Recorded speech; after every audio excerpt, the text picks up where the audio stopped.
welcome to the Winging It F1 podcast. It's our Azerbaijan Grand Prix review. A new moment, a fresh new dawn for F1 with a sprint race format. That wasn't it. And the voice you can hear there is Freddie Coates. We're also joined by Nigel Chu and myself, Adam Dickinson. Freddie, how are you? A new moment, a new dawn for F1. Give me a break. I'm all right. I'm doing well. Thanks, mate. Yes. Have you got a question for me, Adam, or are you just gonna? Well, how are you? It was no, because you asked Freddie. Open question. First. Oh, it's an open. Well, okay, I didn't see that. I'm all right. Anyone who's listening, anyone who's here now in the Zoom call could have answered, or anyone who just heard me say could have answered. And my window is open onto quite a busy Sheffield road, so there is. Hello, Sheffield. I'm enjoying the snooker. It was a final day today, but when this goes out, Purcell or Selby would have won. So. I'll say congratulations, Mark Selby, on winning. I'll say congratulations to Selby for winning his 5th world title. Do you want to say that again with Purcell as well? Nope. And then we can edit it, whichever happens. The basket. All the eggs are in the basket. Congratulations. That's what you said when Ronnie played him as well. Yeah, and I said Purcell was going to win when Ronnie played him. Same. Yeah. We don't talk about that much. Yeah, we do, and we talk about how it means we are is honestly he's on more of a role than Selby in my opinion. Although the semi-final was really close. So who knows? On a roll is a good he came back from 9 frames behind, 14-5 down. Exactly. Nigel, have you ever used on a roll in any of your snooker coverage? Because it's a good pun. On a roll. On a roll. It's like the ball is rolled. No, I haven't. No, I've not. Oh. He's lined that up. You should do. Perfect. Today. On my last day. Yeah, last day. Luca Bracel doesn't fluke it to championship. On a roll. On a roll. Sergio Perez was on a roll, wasn't he? Oh, he's bringing it back to F1. Oh, we're doing an F1 podcast. Oh. Well, yes, he was actually. What a race. Yeah. We were talking about Mexico City before as well, weren't we? So, yeah, that's the off pod conversation, Nigel. We've had discussions about this. People don't listen to those bits. Sorry, forgot. To be fair, half the time they are still recorded, but then they just go into they just cut off at the start of the podcast. But no, this was not recorded. But what was recorded was Sergio Perez's fantastic Azerbaijan Grand Prix weekend victory in the sprint race, second place in qualifying, beating Max Verstappen for the sprint race as well, and then obviously victory in the Grand Prix. Yes, he had a bit of luck, and Christian Horner said as much afterwards with the timing of the safety car. Nick de Vries crashed out, and that Verstappen had already pitted under yellow flags before the safety car was called, which then allowed Sergio Perez to make the cheap pit stop while Verstappen was jumped by him and Leclerc. But after that, he still had a lot of time that he had to keep Verstappen behind. And to be honest, he never really looked under threat. Freddie, do you think he would have won even without the safety car? I do, actually. After both the Rebels got past Leclerc, Perez's gap coming down was something like over a second, 0.8, 0.6, and then Verstappen pitted because they were anticipating the safety car a bit earlier than it came out. But Verstappen was still sliding around a little bit and didn't have a handle on the car in a way that Perez did this weekend. And I think that was it. I think had the mediums gone as expected and had de Vries not caused the safety car, I think we would have seen Perez overtaking Verstappen on track and driving away rather than just getting the lead by circumstance and being able to hold him off. I think that was a race weekend where Perez, for the most part, just got better throughout it, whereas Verstappen sort of hit a level and sort of stayed there. That was a very, very obviously very high level. I think Perez in the race was better than he was in the sprint and was better than he was on Friday, whereas I think Verstappen didn't kind of grow through it in the way that Perez did. And I think Perez would have won that race if it had all gone sort of normally. And I think that would have been a more exciting race. Actually, I was quite excited by Perez gaining on Verstappen because as much as it's a Rebel 1-2, it's a change from the norm. It's unexpected. I was enjoying that little sort of gap come down. And yeah, I think Perez then, he was handed the lead, but it wasn't an exciting race, but it was a performance you could appreciate. Absolutely. I think, there's a few things for me. I think for the pit stop from Verstappen, Perez was about to overtake Verstappen on that lap or the next lap anyway for me.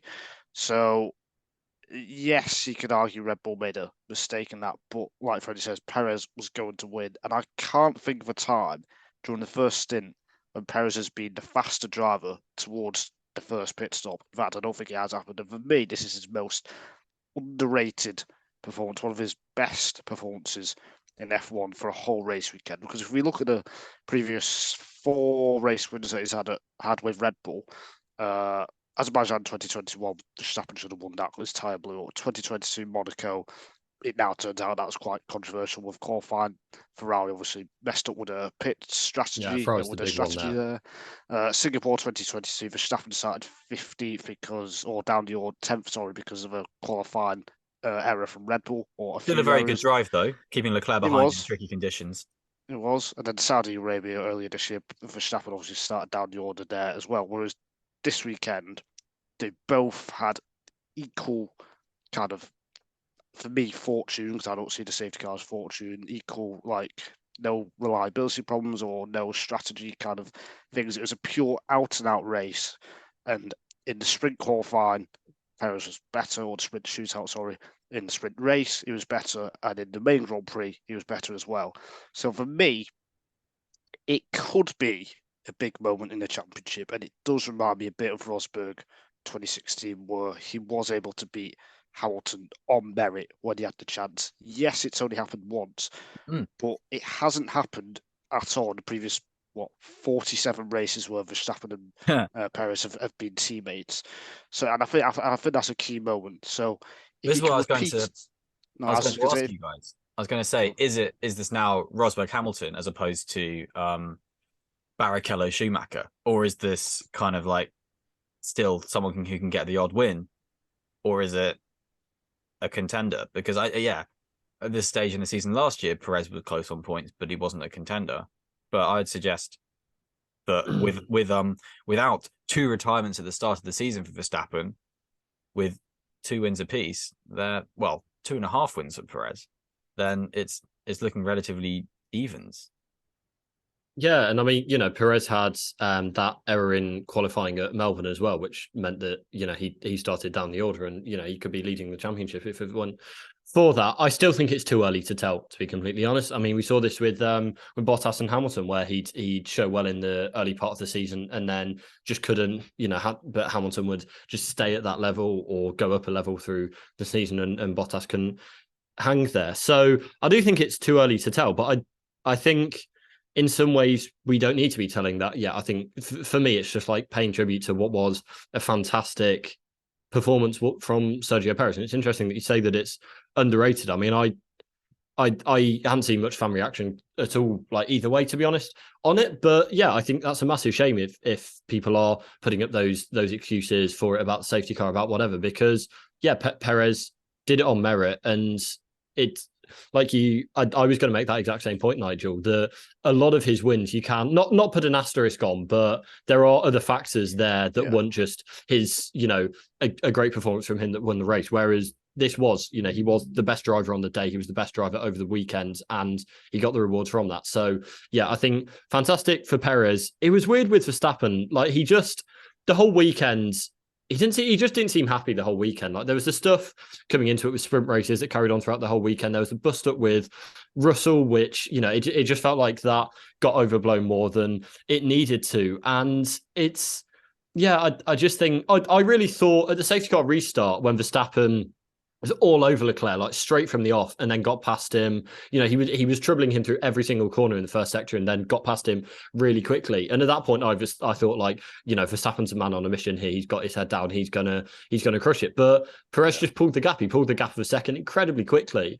So it was as big a surprise that it was just genuinely that Verstappen couldn't match Perez's pace and level on the Sunday. That was a huge surprise to me because, as I say, even after the safety car, then I still thought the way Verstappen reacted that he was going to get it, and he just couldn't. I think the Red Bull is very, very fast, but it is on the nose, and we saw that with a few examples in Australia from Max's side, but definitely from Checo's side. And like you say, Checo started down the order in Australia, and that was because of the Red Bull car not really being dialed in that well. And I think Verstappen was able to cope with a non-dialed-in Red Bull from his side a bit better this weekend than Perez did in Australia. And he was saying after the race that he only really properly clocked how to sort of get the car going really nicely with sort of 10, 15 laps left of the race. And that was, and Perez's rhythm was too good by then. And you think you can kind of sort of see that at points that the gap was quite fluctuating between the two of them. And it was just, the pace is there to fight all the other cars really nicely, really easily. But he wasn't quite sort of just hooking it up. I don't know if that's the practice time. I mean, that makes the sprint an easy target, which is, what he was going for. But at the end of the day, when he needed to be on it, he was on it. And his both safety car restarts across the weekend, getting past Russell in the sprint and getting past Leclerc in the Grand Prix, were very good. And his wheel to wheel with everyone was very, very decent, in my opinion. And I think he just couldn't settle in as well as Perez could. And that's just, sometimes it's just the case. Yeah, I'm just like what Adam said. I was very surprised. I thought Verstappen was going to overtake Perez on track on the hard tyres in the second half of the race, but he couldn't get within DRS, and that was a key to Perez's win. But yeah, on the championship as a whole, I know, Adam, you think it is too early, and it is too early in reality. But Verstappen is still the massive favourite, right? And it is going to take some misfortune for Perez to give himself some real hope, I think. But when we have these close inter-team fights, when one car's dominating, like we saw with the Mercedes domination years in 2014, 2015, 2016, 2019 to some extent as well. If you do have one DNF and you finish 1-2 in every race, even if you win 4 races, it takes 4 races to get back. So if, say, Verstappen DNFs, then it's 1-2, Verstappen Perez for 4 races. It takes 4 races to get all those points back, and that is where Perez could, properly get himself into championship contention. Of course, it can happen the other way round as well, but this is his big chance, and I don't see how he's going to get a better chance in this, because he seems happy with the car as well. I think Verstappen is fine with the car too, but Perez, from his side, seems reasonably happy with the car, and Australia did seem like the outlier, I think. Well, and also there, Red Bull have got less development to come on the car, so it's always a discussion point about how much are they developing the car towards max. But even if they we don't know what decision they're going to make. But even if they do make that decision, then because they've got that less development time, then there won't be such scope to have an impact, regardless of what they decide. And I think just to round out the discussion, at least from my side, going back to that Rosberg-Hamilton comparison, that is Rosberg did as good as he was in 2016. He just took advantage of all of Hamilton's mistakes and bad luck and whatever, and he's able to win because of that. So that is exactly what Perez needs to do, in the same way that Hamilton did with Rosberg in 2014 and 15 and things like that, and with Vettel in 2017, all these kind of things. It is the retirements and the momentum that comes with that has swung those championships for a good chunk. I think you look at Rosberg retiring at Silverstone in 2014, the sort of push that gave to Lewis. You look at Rosberg having, I think, 2 retirements in a row. It's sort of Russia and somewhere else in 2015. And then after Lewis's retirement in Malaysia 2016, they had Japan after that, and he was just all in his head and he just couldn't get wrapped around it. And that's the race, in my opinion, that properly lost him that championship, because he just couldn't get his head working, and he dropped from pole to 8th, and it's all that kind of stuff. So there's a momentum shift from a retirement, and if like you say, it takes a long time to keep it to bring back a retirement, and if Checo's always second, then it's going to take a long time for him to not be a thorn in the championship side. And I like that. That's fun. Yeah, last thing I'll say on this: if it's a similar weekend this weekend in Miami and Perez beats Verstappen on merit, then I will say we've got a proper title fight. Because right now, I still think it's going to be a bit like Hamilton Bottas rather than Hamilton Rosberg. Miami should suit. Miami should suit. And Monaco coming up in 2 weeks. Montreal is kind of a similar kind of vibe you could suggest. So there's into that. Yeah, and then it's into that European, dial-in Austria, tracks. Austria, Silverstone, Spa, Hungary, So that's kind of, that could be where Verstappen falls away. But yeah, it is one weekend at the end of the day.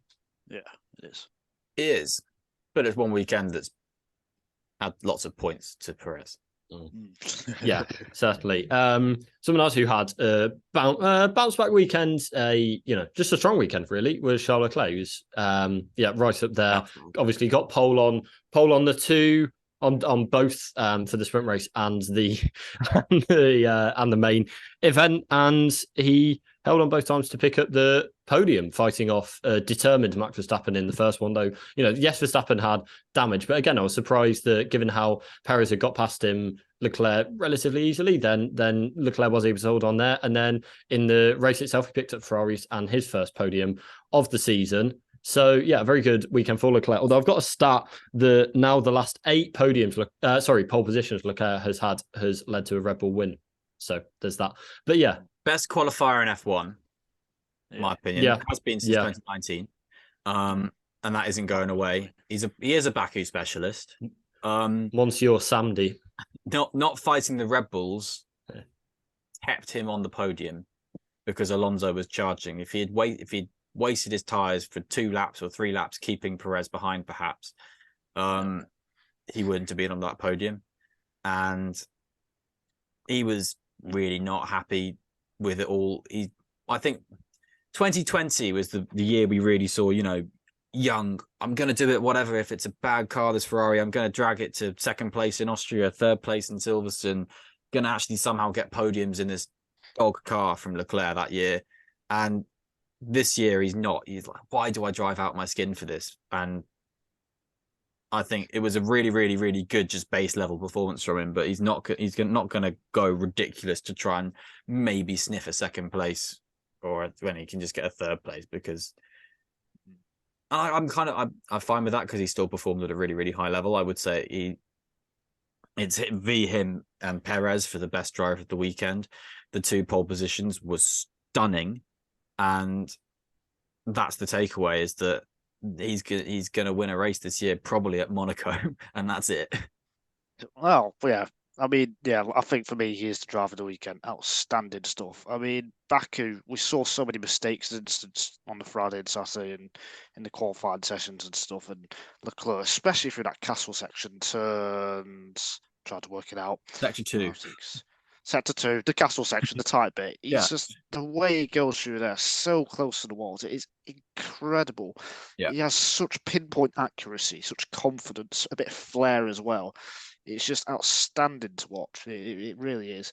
And then he can back that up with a smart head in the race to take that podium place, and didn't really face too much pressure from it, I thought, either. So, yeah, brilliant stuff from Leclerc. And he's been like this for the last 4 years now. So he's just kind of, I think this is the first time he showed it this season.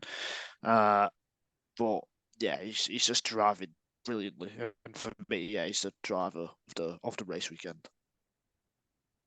Yeah, no, absolutely. I don't know. It's hard to take that accolade away from Perez for me, but I think it's definitely between those two. And yeah, he just like you say, he's just getting it done for Ferrari right now. And I think, crucially for Ferrari, Sainz didn't have as good a weekend, but they still halved the gap to Mercedes. With that, it's really important for Sainz to keep ahead of Hamilton. And he did. So yeah, they have in the Constructors' Championship, where they've really been an afterthought, then it was, the first kind of real fighting performance from them to battle for, at least 3rd in the championship, if not 2nd. So yeah, I think that was maybe something that went a bit unnoticed. So yeah, at least a good haul for both of them. But Sainz was 25, something like that. Yeah, it was.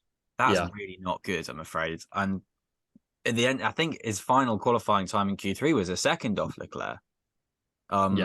That's not good.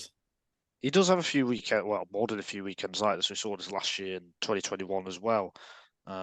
So to me, I'm not that surprised, because there are events like this where Sainz is a long way off, but it is not great. And that, it's weekends like this which are the difference between Sainz and Leclerc for me. Yeah, I'm not surprised, but I am critical, and they're keeping hold of Sainz, and it's the right thing to do because he is a safe pair of hands driver. But if Leclerc can be ahead of Alonso, he should be in Alonso's DRS, not trying to keep back a point Stroll or Hamilton. Like, I don't think that's really covering him in glory this weekend, unfortunately. Yeah, someone else who really didn't cover himself in glory a lot more than that was Nick de Vries. Unfortunately, he's had a tough start to the season. He was he last in both qualifying? Obviously crashed in the first one, and for the sprint shootout, he was 20th. And he's just not getting it done in the AlphaTauri, to be honest. He doesn't seem dialed in, and with Monaco coming up in 3 races time, then he just needs to quite quickly. I think the problem. Oh, go on. No, you go. All right, be nice to each other. I think the problem is for a rookie. No, the problem is for a rookie. So I think with De Vries. The problem is for a rookie is you kind of, once you lose your confidence, you get into a massive spiral. And we saw this. I know Nikita Mazepin was a very bad driver or poor driver, but we kind of saw it with him as well. And Tsunoda actually is a better example from the last couple of years. Oh yeah, and I think he's making too many mistakes. That's quite clear. But then when he isn't making mistakes, his pace isn't great or hasn't been great. This weekend it was okay. It was a bit better. But the first 3 races, it hasn't been great, and Tsunoda's been much better than him. So slow pace with mistakes, you're not going to get anywhere with that. And we know what Red Bull's like. They're not going to hang around for too long if that carries on. So he really is in quite big trouble, I'd say, De Vries. And I didn't really expect this. I did think Soda would be better, but I just didn't think De Vries would make. I didn't think he'd be this much slower, actually. It's not the mistakes, because for me, he's always been a kind of erratic-ish driver. But the pace, that is a bit of a worry for me as well. As much as you say De Vries has been an erratic driver, he's also got points on the board. He's also always got results in Formula E, in WEC, in F2. He was always a there driver who was always getting results. And you might have the odd off weekend, but no more than any other pretty decent driver.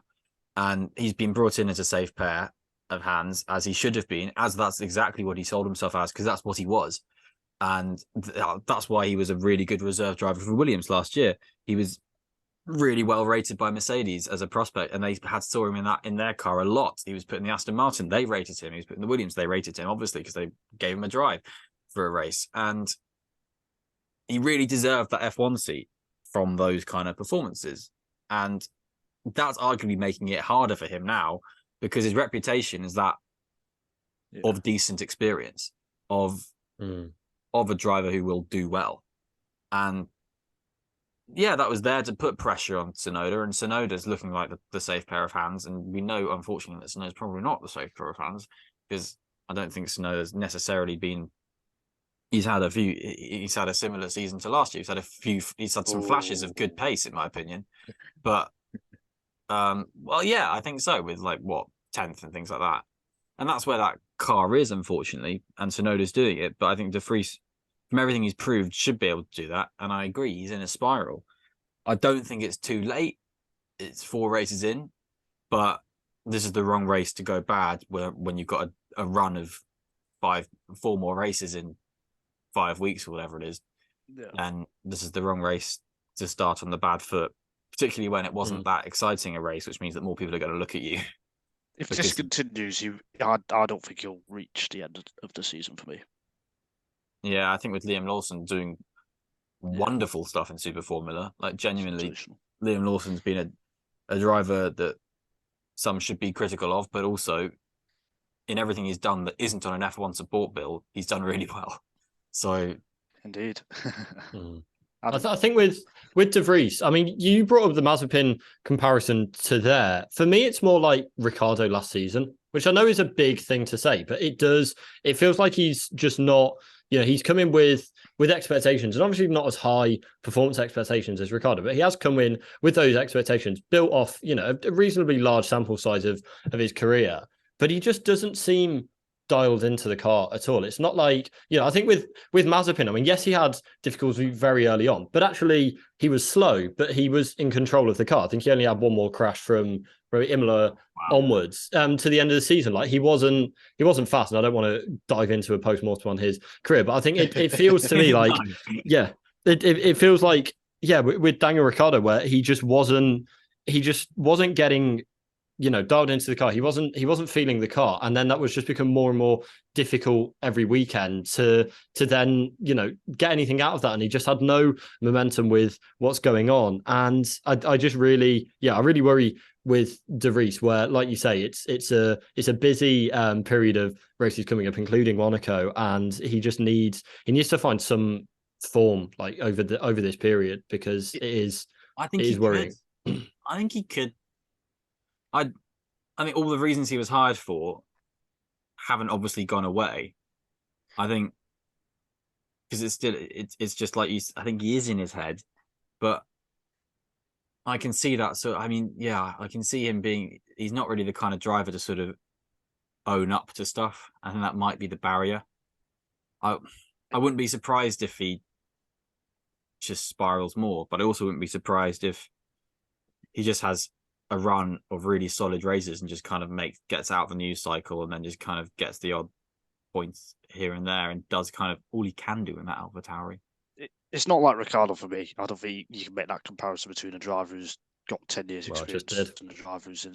For me, that's a silly comparison. For me, it's more like stuff with Van Dorn. One-off race, Van Dorn, he got points since when he replaced Button 2016 Bahrain Grand Prix. Everyone thought he was great, just like De Vries Monza last year. Mm-hmm. Gets a full-time seat and doesn't perform during his 2 years against Fernando Alonso at McLaren. Yeah. So for me, it's very similar to that, Van Dorn and De Vries. I think that's a better one. I think with Ricciardo, it's just like the style of lots of how base he's level struggling. Drivers that are very good, that just it isn't clicking. I think to me, Ricciardo for Van Dorn, for De Vries at the moment, and I think that's unfortunately sometimes the way it goes. Yeah, I mean, like I say, it's just the style of which he's struggling, and obviously it's not at the expectations or his, kind of past pedigree isn't comparable, or it's definitely on a different level. But I think if you scale it down, then I see the same kind of story of what's going on there. But moving on to, before we come to the end of the Grand Prix, then is there anyone else to round robin? Is there anyone else you want to give a shout out to or talk about? Merc drivers. Talk about Mercedes. Yeah. Ooh, I was gonna. Hamilton. That was who I was thinking as well. Hamilton, I think, had some very strong moments this weekend and some kind of.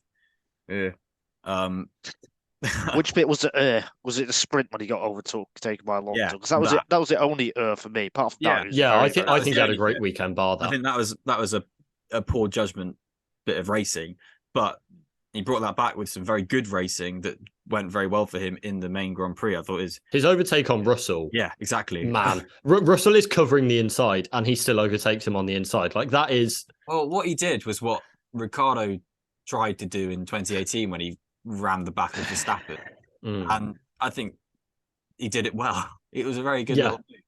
And then he capitalized on Stroll's mistake, and by the nature of the shortened DRS zone at Baku this year, wasn't able to use it to overtake Sainz, but I think he would have done on last year's configuration. So I think good pace, good weekend. Starting fifth, I thought was pretty good actually. I think Russell proved that car isn't that fast. Wasn't that fast this weekend. Again, with a little bit of a scrappy lap from Russell, but I think Hamilton just hit all his marks really well with that. So I think it was a good weekend. I think Russell's racing in the sprint was fine. It did take a bit out of Verstappen's car, but I don't think Russell made that corner because he hit Verstappen. I think Russell was making that corner. So it was a bit of a lump, but apart from that... Sorry. I don't know if we should get into this or not. We probably shouldn't, but I mean, they did it themselves. I think they handled it, then they sorted it. So, well, yeah. Well, to me, I think more. If we're not going to get in, I don't know. I think with Russell, Well, what I'd be most disappointed. Now, but with Russell, what I'd be most disappointed at is the Sunday. Really, I mean, to get like he got ahead of Hamilton. It was kind of, you know, he got that like good fortune with the timing of the safety car. But as we said with Perez, he still got to make that work. And he's 4 or 5 places ahead of Hamilton. But he just, you know, he dropped and couldn't really put anything into, Stroll over the whole race. But, you know, he had Hamilton, you know, just roared up to the back of him and then got him with a very good move from Hamilton. But it's just really, you know, it felt like Hamilton got the most out of the car over the weekend, and particularly Friday Friday and Sunday. And Russell, with the exception of the sprint race, didn't really. How far off was he when he pitted for the fastest lap attempt? Was he about 7 or 8 seconds behind Hamilton because he was just behind Stroll? I think that's where he was. Yeah. Or was he still tight with Stroll? Because I can't remember if he had fallen off the back. He was a few seconds back from Stroll. Like I'd say at least 3. Yeah, okay. Because Hamilton had pulled away from Stroll. So yeah. I kind of look at that. There was definitely just a pace deficit in the race. But I mean, one thing I'll say is I think Toto Wolff has said that Mercedes got the setup wrong in FP1. Then they went to park firmly, so then they couldn't do anything about the car. So that's why Mercedes were a bit more off than I thought they would be, because I thought they would be closer to or at least on par with Ferrari this weekend. So I think that explains the overall pace deficit, and it does seem like Hamilton just adapted to it better, or it suited him a bit better. Yeah, that's how I kind of see it, isn't that? Yeah. Exactly. It's always swings and roundabouts. I mean, we talked when Russell won in Interlagos, then we talked about how, you know, he got the setup right for that, and Hamilton hadn't. So, you know, margins. But yeah, it is that's F1 really. More shout outs. I do think Norris and Tsunoda had good weekends. And Piastri, considering he had essentially 4 pieces of toast, wasn't it? Exactly. He couldn't stomach anything because he was, otherwise we'd have a Mark Webber Fuji scenario. 2007. Don't look it up. That's my second favorite. It does make me laugh though. The Piastri 4 pieces of toast is has gone into my second favorite athlete eating on an event story after Usain Bolt and his chicken nuggets. So it's high bar for that. But yeah, I think they did very, very well. I think what was one of the biggest talking points of the weekend was, unfortunately, what happened at the very end of the race with Esteban Ocon coming into the pits to find dozens of photographers just all strewn across the pit entry, and he couldn't, you know, with the way it is in Baku, then you there's a little chicane within the pit lane, so he only came out and saw them, you know, a handful of seconds before he was getting there. There was a photographer kind of walking around the back of the group who was completely incited on coming in, and he was actually the last. You know, it was genuinely there's been, and I talked about this on totalmotorsport.com, there's been a fair few of these really scary heart in mouth moments, but this is, to me, this like takes, you know, this is the one, because you're just looking it really not, they're coming from 300 kilometers an hour, slowing down to still 37 miles an hour, so it's still fast. And yeah, it's just really, I was surprised Ocon wasn't more shaken when he was talking about it post race, to be honest, because it must be so scary for him. I think it's just an annoying blind spot in just event organization, because understandably people who are manning gates aren't going to be paying attention to the strategy of the race, and they've been briefed at this point, open that gate and sort it out, and that's just, unfortunately, just relying on things not having happened in the past and things being normal. It was known by everyone paying attention to the race that Ocon was going to pit, and you can't expect people who are tasked to go and get a picture of the podium to be paying attention to the last 5 laps of the race and everything. So it is just, and considering, especially when Ocon pitted, I mean, Perez was like a few seconds from passing the checkered flag anyway, so it was very close to just being like, well, the track is now sort of very close to being dead, and the pit lane realistically is going. They were setting it up it wasn't just setting it up for photographers; it was setting it up for Parc Fermé, and from that side of it, again, there are elements of it that make sense, but it is just a case of just make them all go a bit slower on the in lap, and you give yourself time to set it up for the ceremonies in the pit lane. If you want to have all the immediate ceremonies in the pit lane, then you just got to be patient, and it just needs that patience because it was scary, and it could have resulted in someone, I don't know, being seriously injured, and a driver and a team being left in serious shock. So it's really not nice to see, and it can be easily rectified, and it will be easily rectified. And I think it is just playing with fire a little bit. Yeah, absolutely. Not great look. And just that last point that he made there, that's what I kind of wanted to say. The important thing is the FIA race organisers, they learn from this and don't let it happen again. And it shouldn't happen again because if they've had this. Oh, it's such an easy thing to learn from. It's such an easy thing to learn from. And that's quite comforting in a way. Yeah, exactly. So it's one of them things where, just don't let it happen again. And it shouldn't happen again. But it was not a great look at all. Really. Yeah, I think I echo what you said. It's just one of those that, it's a shame that it took something like this, a really near miss, to have to spot that. And I know, like any organization, then the FIA does, the kind of ongoing checks on parts of the race weekend as they can. But it's, when one of those flaws do get exposed, then it is still a really threatening moment. And hopefully they can come up with a way of getting sorted. Again, it's like it's human error, really, and it's not it's not kind of anyone's fault, but there are still ways around that of having 2 or 3 people have on it to see if anyone notices, picks up on stuff like that. They have it was reported that they've already finished their investigation and changed procedures or recommended changes to parc fermé procedures. So I don't know, I've not seen any reports of what they actually are, but it's good that they've if that does get announced at some point, then it will be, hopefully when we see them, then that will be that will solve the problem, prevent something like this happening in the future. Well, it's fairly commonplace for this kind of thing to be organized differently in lower level motorsport. You have, it's done, parc fermé is done like that because of where scrutineering is, and it's why they have a weighbridge there and things like that. It's the first garage in the pit lane is where scrutineering is. So put all the cars there, then they can be scrutineered there. Very easy, give them back to the teams. Normal, simple, easy. And with it being Formula One, it just means it's in the garage, and obviously there's not so much space with it being a street track to have a scrutineering bay around the back of the paddock. That's what you have in the majority of championships. The scrutineering bay won't be in the pit lane.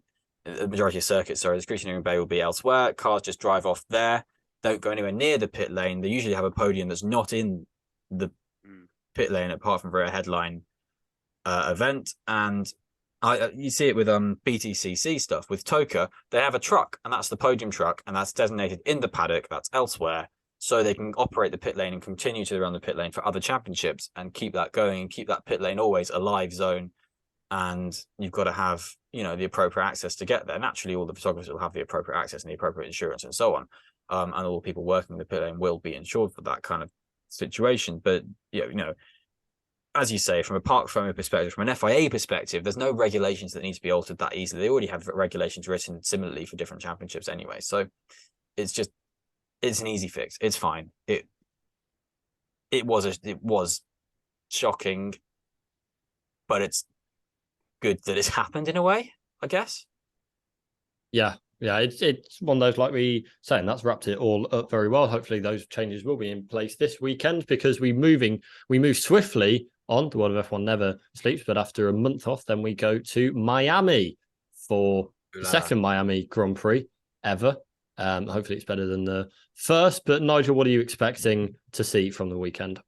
Similar to Baku, I think, except I think Aston Martin Mercedes will be closer to Ferrari. And that's what I think. And also McLaren. I was going to say straight line speed isn't as important. It's quite in important. Miami, is it? Compared to Baku, I mean, it's a bit less important, isn't it? No, it's that really, really long back straight and that quite middle length, middle straight. And the thing where I'm coming from is you need a bit of mechanical, a bit of just decent change of direction as well. But I do think, but it's not a course where straight line speed isn't important. I think where I was coming from was Mercedes powered cars probably due to a combination of the power unit and the drag from McLaren and the Mercedes in particular. Yeah, they are massively down on the straights, and for me, Miami is a bit less power sensitive than Baku, so they might be a bit better. But I expect a similar pecking order because I think the upgrades for most teams are coming in Imola for the start of the European season, so I don't see too much change really. But we do have a normal weekend with not one practice session, so. Yeah, it should be a bit more straightforward. Although this weekend is quite straightforward as well. Really. Well, Alonso will be third, and it'll be order is resumed. Yeah, basically. yeah, I can see that as well. Kind of agree. Wouldn't be surprised if it's a Red Bull driver, Alonso in third, and maybe someone else podium. That's can Perez do it again? That's what it's like. Can Perez do it if he does I hope he can. I hope he can. Like, yeah, it sets it up. Sets it up well. Real water there this year, actually. Real pools. Yay. Real boats as well. Maybe, who knows? There were real boats last year. Maybe they swapped them though. Oh, maybe they've got fake boats now and real water. Yeah, that'd be my worry. But yeah, I don't mind. It's a bit of fun. Yeah, just have to see how it goes. As I say, hopefully there's a bit more excitement than last year, but yeah, we shall see. So just putting last year all right. Last year was fine, mate. It was all right. There was a lead change and a battle for the lead at the end, mate. What more do you want from an F1 race? It wasn't all right. It was a bad race. But anyway, what are your predictions? So on the spot, Adam didn't like that race in Portimao. That was really good fun. I didn't like either race in Portimao. But it's the same thing. There was a rubbish first Portuguese Grand Prix. There was a rubbish first Portuguese Grand Prix, and we came back the second year, and I was wiping the slate clean and willing to give it a second chance with an open mind. And there was a rubbish second race as well. So and it's the same. It's the same with wheel-to-wheel action across both races. Wow, yeah, it was really, really good DRS action across both races. Yeah, yeah, it was. It was great. I really enjoyed it. So yeah, I'm looking. The WEC at Portimao, like I say, 2 weeks ago was really good as well. There's some really good. I'm sure it was. I'm sure it was fantastic. The F1 at Portimao wasn't fantastic. The F1 at Miami last year wasn't fantastic either. It was very unfantastic, but I'm willing to wipe the slate clean and give it a second chance this year, and hopefully it will be better. So we'll have to see. But putting you both on the spot, winner, who do you think? Oh my God, how am I going to choose? Oh no. I'm so on the spot. Max Verstappen. I'm buying in. I'm going to say Perez, I believe. Oh my God. What have you done? I'll put you on the spot. That's what I did. I'll put you on the spot. We've answered your question. Nice hosted, Adam. Thank you. Have another question? Yeah, if you got any question. Any question. Any question? Go on, Adam, ask Nigel any question. What you animal, vegetable, or mineral? Live on the podcast. Live on the podcast. Pre-recorded on the podcast. I am gonna go with. No, I'm not, because I can't remember. I'm trying to remember the quote. This isn't going very well. No, I can't How remember. many frames will Mark Selby win by? 18-16 in the final. Okay. What is the SP velocity of a swallow? Well, is it a European swallow or an African swallow? There we go. That was the right answer. There we go. Thank you very much for listening to this. We'll be back after Miami to dissect what is hopefully a much more interesting race than either the Portuguese Grand Prix or last year's Miami Grand Prix. And yeah, see you then. Goodbye. Goodbye. Goodbye.